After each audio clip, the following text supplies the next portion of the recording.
اور جب پرہیزگاروں سے پوچھا جاتا ہے کہ تمہارے پروردگار نے کیا نازل کیا ہے تو کہتے ہیں کہ بہترین کلام۔ جو لوگ نیکوکار ہیں ان کے لیے اس دنیا میں بھی بھلائی ہے اور آخرت کا گھر تو بہت ہی اچھا ہے، اور پرہیزگاروں کا گھر بہت خوب ہے۔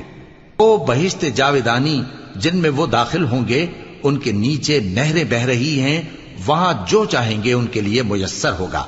اللہ پرہیزگاروں کو ایسا ہی بدلہ دیتا ہے۔